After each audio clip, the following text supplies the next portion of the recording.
Hi everyone, it's Charlie Cater here, and today I'm pleased to be joined by the 2021 World Champion Arcitys from Atlanta FaZe. Thank you for joining me today. Thank you for having me.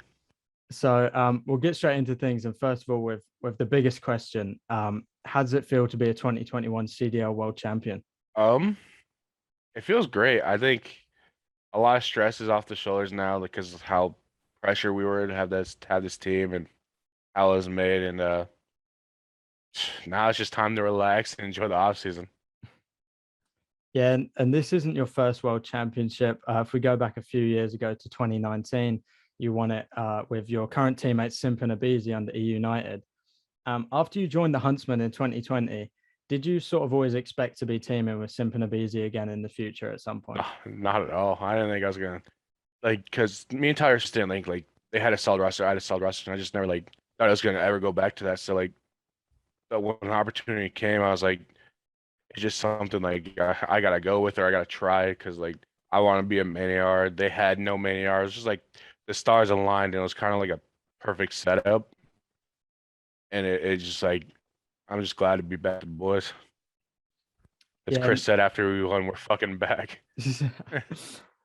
yeah, and as you said about what Simp said there, does this championship sort of feel sweeter than the first, knowing that you did it again with the same group of guys? It's definitely sweeter. It's just having fun. Like we had fun all weekend. And it was just there's no stress. Like we got all the stress out of the way with the sick stuff. Like even trying to come to the event, we got all the stress out. We're just like, you know what, just screw it. We're just gonna do this. We're gonna have fun. We're gonna do this. And all my whole teammates said this is the best one. Like this is just the best feeling. Just because I don't know, it just felt better. And at the start of the season, when this phase roster was announced, people looked at a team of Arcitys, Selim, Simp, and aBeZy, and sort of thought, how have the CDL allowed this team to come together? You were sort of seen as a god roster by the community. Did you have that same expectation for yourselves? And if you did, so how did you deal with that pressure of knowing that all eyes were on you to win it all this year? I mean, yeah, we had the same. I might not have said it at the start, but it's it just felt good to have all eyes on us and the pressure is on. We, I think I play better with pressure, but it's just I feel like we're the hardest working team. We went over an hour before scrims. We showed up to scrims 10 minutes before scrims, and we're just we're just having fun with it. We're just doing our thing. We put in the extra time. We'd go in, we'd stay after scrims, talk to each other, and get a watch together where all of us could see and watch the same video at once, and see what's going wrong here, what's going wrong there. Then watch another team's stuff, saying what are they doing right, and it's just I just felt like we're putting in so much more effort than we should have been, and it obviously paid off, but we did have that pressure and we actually took it and ran with it. So it was good for us. Yeah, and even with the pressure of being the best, you guys were extremely dominant throughout the whole season. An 82.9% series win rate. So you become the champions in major 1, 3, and 4. Was it sort of that dedication, that hard work that allowed you to stay so dominant throughout the season? Yeah, I'd say so.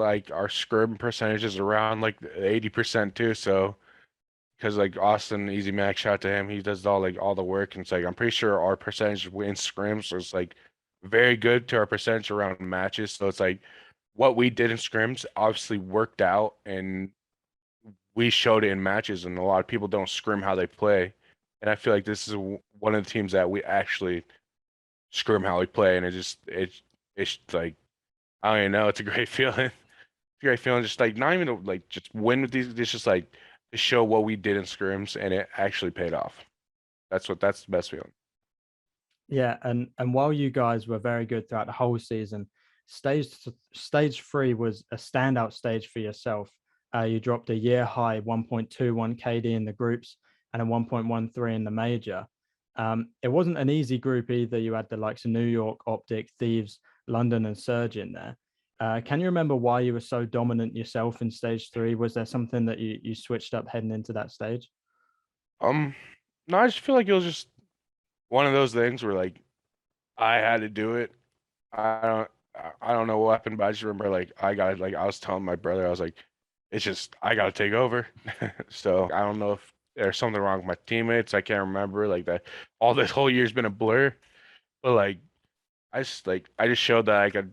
Not everyone could just fill these shoes on this team. Like I could take over too. Like it's not like just some easy job that you just do whatever you want.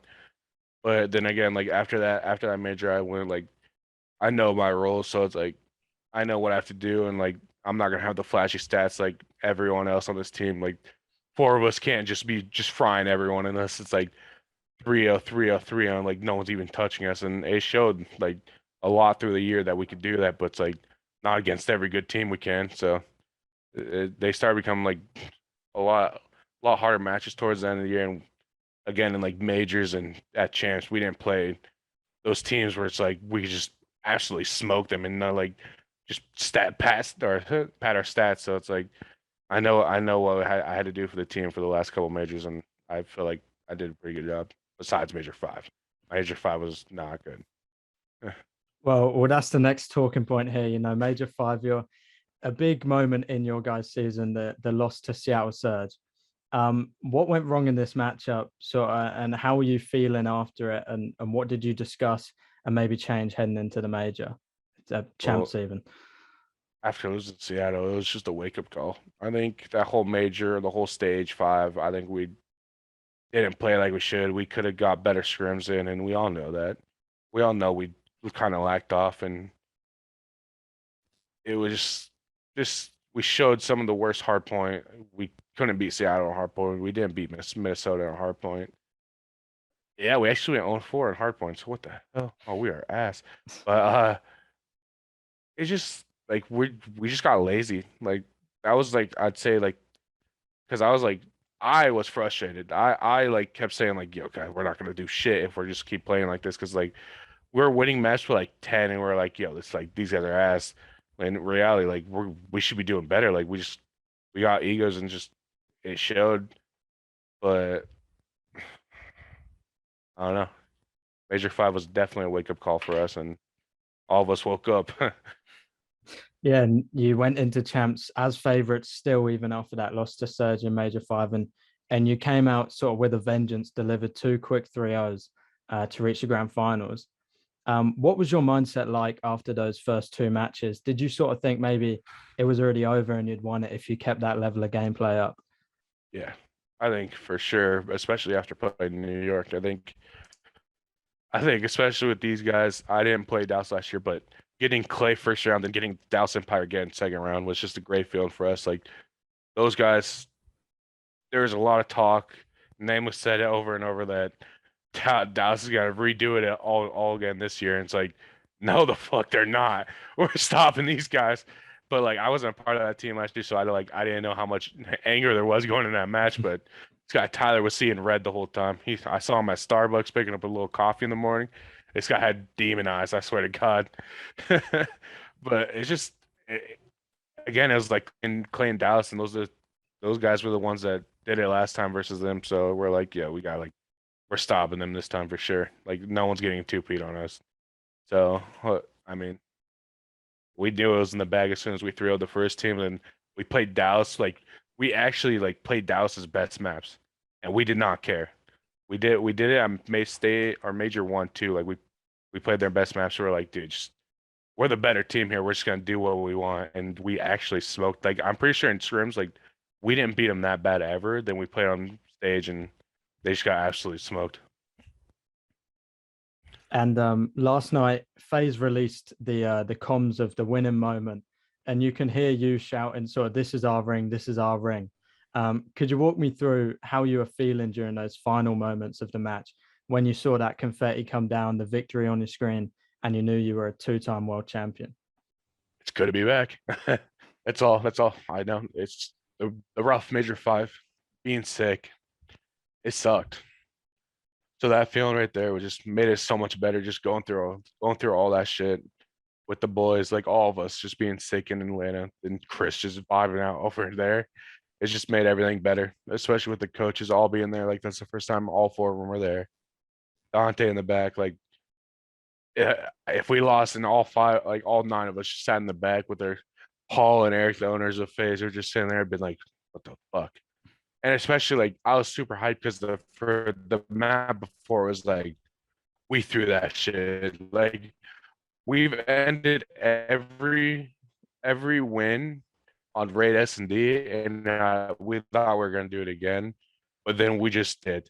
We went back, like we celebrated. We did like our 10 20 minutes of just sitting there, like taking pictures, doing all that, getting our jacket. And I went to the back. We're all back there. I said, guys, we just threw the shit out of that. All of us would have been mad. And everyone just started laughing. I was like, yeah, dude, this is over.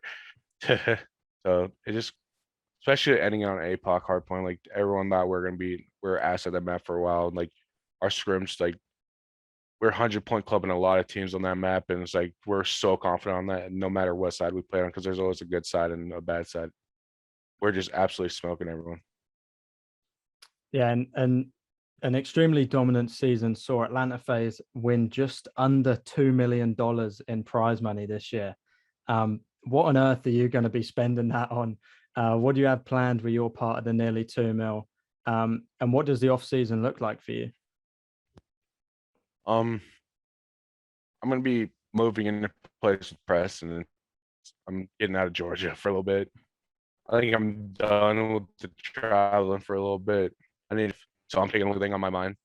Building a better setup, building a thing where I could just stream, and having a better mic, having a better camera, just all that just on my mind right now. So I don't know. The off season is just gonna be an actual off season for me. As we look forward to next year, we've seen a little bit of COD Vanguard gameplay, and we'll finally get to play the alpha today.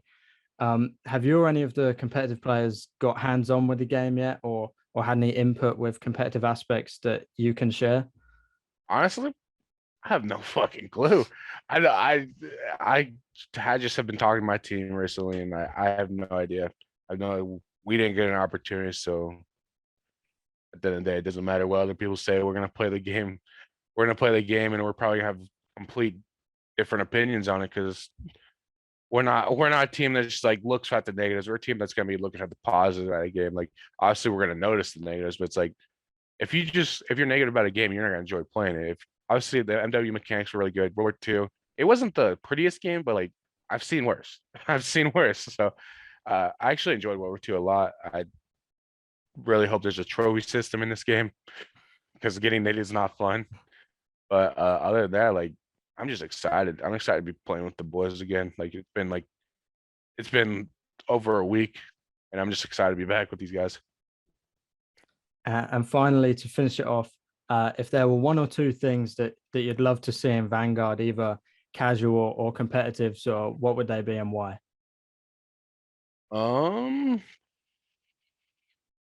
Bring snipers back. Let's get some S&D. Let's enjoy some S&D a little more.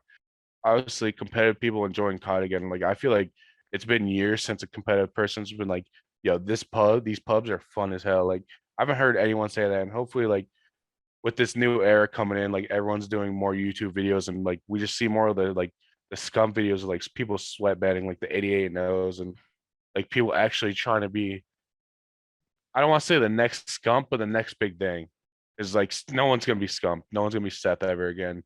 Seth is one of a kind. Hector's one of a kind. It's like you're not gonna see those two ever be duplicated or replicated again. So it's like comes crazy with YouTube videos, but like that we know that that's gonna be the second thing to do, and it's not our priority. It's like our priority is to win events. So hopefully next year you'll see more content out of like all the pros just playing pubs, having some fun because it's been a while.